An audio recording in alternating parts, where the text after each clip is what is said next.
170 असातिज़ा और तलबा, यानी इसमें तलबा के ज़्यादा है, तलबा यानी स्टूडेंट्स, पढ़ने लिखने वाले बच्चे, 170 बच्चे और टीचर्स, इनकी मौत ईरानी स्कूल पर जानबूझकर किए गए हमले के नतीजे में ये मौत हुई और ये तमाम के तमाम हमलों में शहीद हो गए।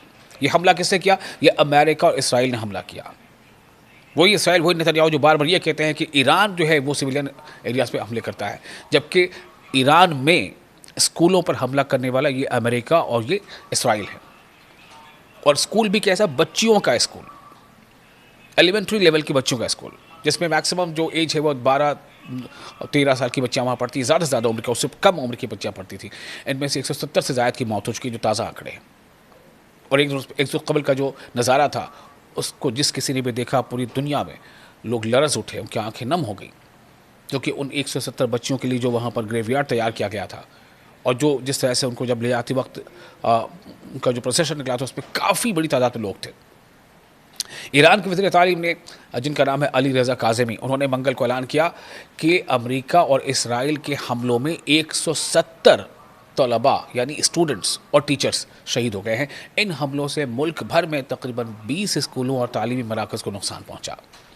ये ऐलान तेहरान में मुतासरा तालीमी इमारतों के दौरे के दौरान किया गया। काज़मी ने कहा कि इंसानी तारीख़ में ऐसा जुर्म बहुत कम हुआ है। उन्होंने गमज़दा ख़ानदानों से ताज़ियत की और बैनुल-अक़वामी इदारों की शर्मनाक खामोशी की मज़म्मत की। उन्होंने कहा कि इतनी तबाही के बावजूद ईरानी कौम फ़ख्र और हौसले के साथ कायम है।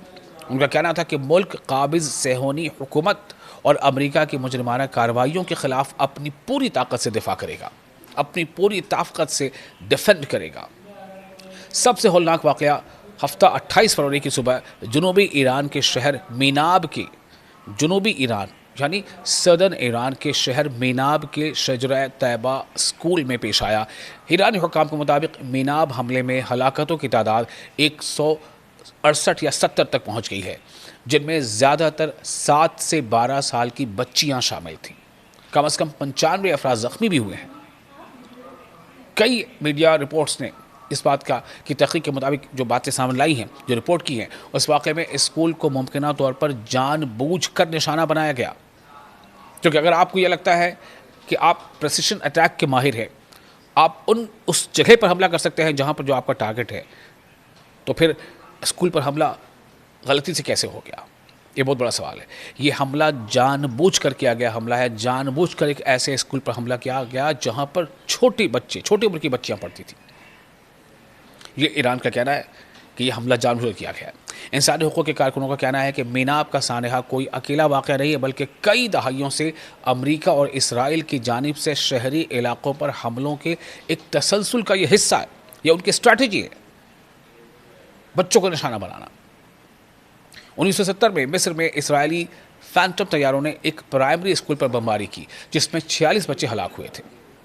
इसराइल ने पहले दावा किया कि वो इमारत फ़ौजी अड्डा थी, लेकिन बाद में पकड़े गए। पायलट ने इतराफ़ किया, जो पायलट पकड़ा गया उसने इतराफ़ किया कि फ़ौज को मालूम था कि वो एक शहरी तालीमी इदारा है। उसी तरह 1991 में इराक़ की दारुल-हुकूमत बगदाद में 2 अमरीकी स्मार्ट बम एक शहरी पनाहगाह पर गिरे, जिससे 400 से ज़ायद ख़वातीन, बच्चे और बुज़ुर्ग जाबहक हो गए। गज़ा में जारी नस्लकुशी के दौरान भी अस्पतालों, स्कूलों और दीगर अवामी इमारतों पर मुतअद्दिद हमले हुए, जिन्हें इसराइली हुकूमत ने हमास के जंगजुओं की मौजूदगी का जवाब देकर दुरुस्त करार देने की कोशिश की। अब सवाल ये पैदा होता है कि आखिर किस मुँह से ये ममालिक, ये मुल्क ख़ुद को ह्यूमन राइट्स का लंबरदार बताते हैं? किस तरह से ये खुद को ये बताते हैं कि दूसरा जो है वो कोई है, वो दहशतगर्दी कर रहा है, वो टेररिज्म कर रहा है? आपने क्या किया? सवाल आप पर है। अमेरिका ने क्या किया? क्या डोनाल्ड ट्रंप इस हमले की जिम्मेदारी लेंगे? इन बच्चियों की जिम्मेदारी की, मौत की जिम्मेदारी? 170 से ज़्यादा, 170 के करीब बच्चियाँ जिनकी मौत हुई, जिनमें कुछ टीचर्स भी शामिल हैं उनकी। ये सवाल दुनिया के सामने है और ईरान इसी सवाल को बार बार उठा रहा है। ईरान का कहना है कि यह बिल्कुल टारगेटेड अटैक था अमेरिका और इसराइल का, और इसीलिए ईरान, जब आपको याद होगा कि एक दिन पहले जब उसको बाज़ाब्ता उन लोगों को कहते हैं ना कि उनके फिनरल के लिए, उनके जो अंतिम संस्कार होता है, उनके तदफीन के लिए जब ले जाया जा रहा था, तो छोटी छोटी बच्चियों की कॉफिन्स को देख करके लोगों की आंखें नम थी। और उसका एक शॉट, उसकी एक तस्वीर जो ईरान सर्विस ने उसको शेयर किया दुनिया से, खुद उनके जो विदेश मंत्री उन्होंने इसको शेयर किया। और जहाँ तक भी तस्वीर पहुँची है, जिस जिस इंसान ने तस्वीर को देखा है, सबके दिल में गम गुस्सा है। गम है इन बच्चों के हक़ में, गुस्सा है अमेरिका के ख़िलाफ़, डोनाल्ड ट्रंप के ख़िलाफ़, इसराइल के ख़िलाफ़, बेंजामिन नेतन्याहू के ख़िलाफ़। और इस बात का गुस्सा है कि एक तरफ आप बातचीत कर रहे होते हैं और दूसरी तरफ आप अटैक कर देते हैं। जो रिपोर्ट्स आ रही है उसमें यही है कि ईरान बहुत हद तक तैयार था न्यूक्लियर सेटलमेंट के लिए, उसकी बातचीत के लिए, वो नरमी दिखा रहा था। लेकिन ईरान सिर्फ इस बात पर रहा था कोई बैलिस्टिक प्रोग्राम जो है मिसाइल का, उस पर उसे सिर्फ रुकावट थी। लेकिन वो न्यूक्लियर के मामले में, चूँकि ईरान का शुरू से मौक़िफ़ रहा है कि वो जो न्यूक्लियर अफजूदगी के अमल को उसने जारी रखा है, वो दरअसल जो सिविल एरियाज़ हैं उनके लिए है, अवामी तरक्की और फलाह के लिए है, उसका इस्तेमाल उसके लिए वो कर रहा है। न्यूक्लियर आज़ूदगी के अमल को आगे बढ़ा रहा है, न्यूक्लियर एनरिचमेंट को आगे बढ़ा रहा है। लेकिन फिर भी उसने रुकवाने के लिए वो तैयार था। लेकिन उसके बावजूद एक तरफ आपने बातचीत का एक लबादा, एक कवर लगाया और लगातार आप तैयारी कर रहे थे, लंबे वक्त से आप तैयारी कर रहे थे।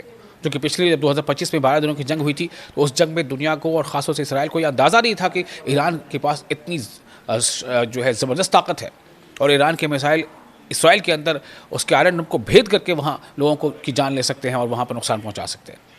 तो किसी तरह से सीज़ फायर की बात सामने लाई गई और उसके बाद अब आप तैयारी कर रहे थे। ये ईरान का कहना है, ये कई मुबस्सिरीन का कहना है। और तैयारी करने के बाद आपकी तैयारी पूरी हो गई तो आपने स्कूलों पर बम गिरा दिया।